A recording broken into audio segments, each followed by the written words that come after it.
Shalom,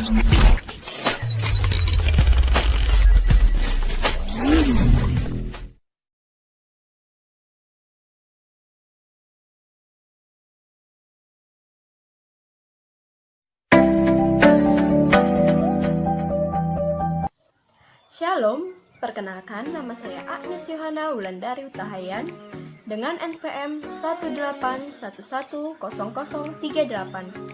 Saya merupakan mahasiswi Program Studi Pendidikan Bahasa dan Sastra Indonesia Stambuk 2018 Grup A, Universitas HKBP Nomensen Medan.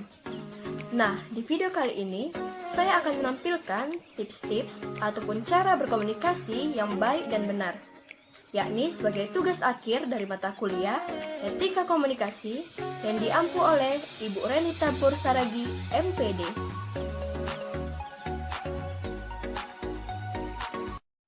Nah, tentunya kita mengetahui bersama bahwa komunikasi sangat penting dalam kehidupan kita sehari-hari. Karena apa? Karena dengan adanya komunikasi, pesan ataupun informasi yang hendak kita sampaikan kepada lawan bicara bisa tersampaikan dengan baik dan tepat. Nah, jadi dengan adanya komunikasi, kita dapat melakukan interaksi dengan teman sesama kita. Nah, jadi di sini saya ingin menyampaikan tips-tips bagaimana cara berkomunikasi yang baik dan benar dalam kehidupan sehari-hari.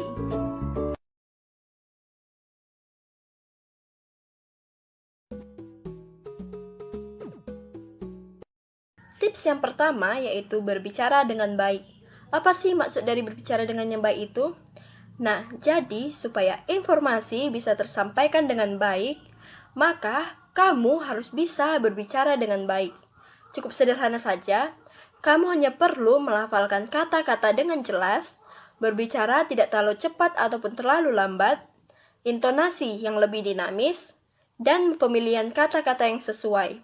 Nah, dalam artian, jika kita hendak menyampaikan sesuatu, harus dengan singkat dan jelas saja, tidak perlu terlalu bertele-tele.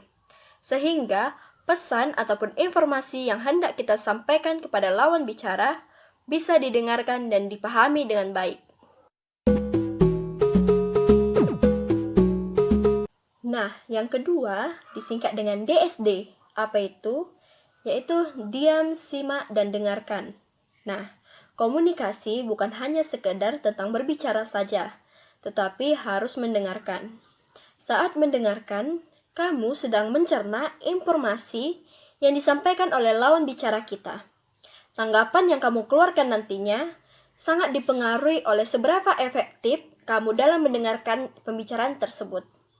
Nah, kurangilah kebiasaan untuk memotong pembicaraan, karena pesan ataupun informasi yang akan kita dapatkan tidak akan efektif. Jadi, alangkah lebih baiknya kamu diam terlebih dahulu, dengarkan, pahami apa yang sedang dibicarakan. Setelah itu, barulah kamu bisa melanjutkan pembicaraan tersebut. Nah, yang ketiga, sesuaikan dengan konteks pembicaraan. Nah, berbicara dengan seseorang yang tidak nyambung tentunya sangat tidak menyenangkan dan tidak enak diajak untuk berbicara. Nah, maka dari itu, saat menjalin hubungan ataupun komunikasi dengan seseorang, usahakan untuk tetap sesuai dengan konteks ataupun tema yang sedang dibicarakan. Jadi, usahakan untuk nyambung dan jangan langsung lari dari topik yang dibicarakan.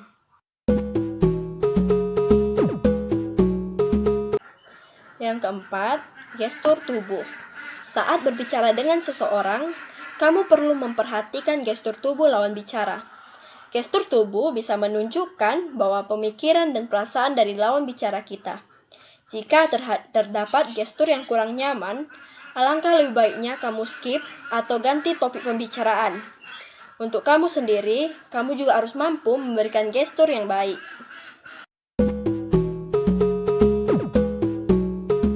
Yang kelima, menyisipkan humor. Nah, supaya perbincangan menjadi cair ataupun tidak terlalu tegang, kamu perlu menyisipkan humor. Jadi tidak perlu humor yang terlalu berat atau lelucon yang terlalu berlebihan. Hanya berupa gurauan sederhana saja agar membuat perbincangan kamu dengan teman kamu menjadi lebih menyenangkan.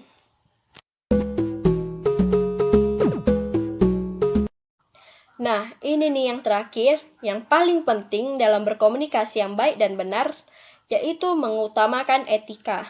Nah, setiap lawan bicara memiliki ketentuan etika komunikasi yang berbeda pula. Etikamu berkomunikasi dengan teman kuliah ataupun dosen tentu sangat berbeda. Orang tua dengan teman sebaya kamu juga sangat berbeda. Nah, jadi kita harus dengan bijak dalam beretika dengan teman sebaya, dengan orang yang lebih tua juga.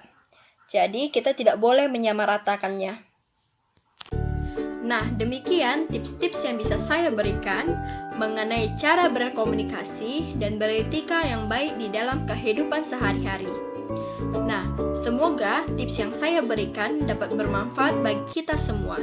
Terima kasih dan sampai jumpa.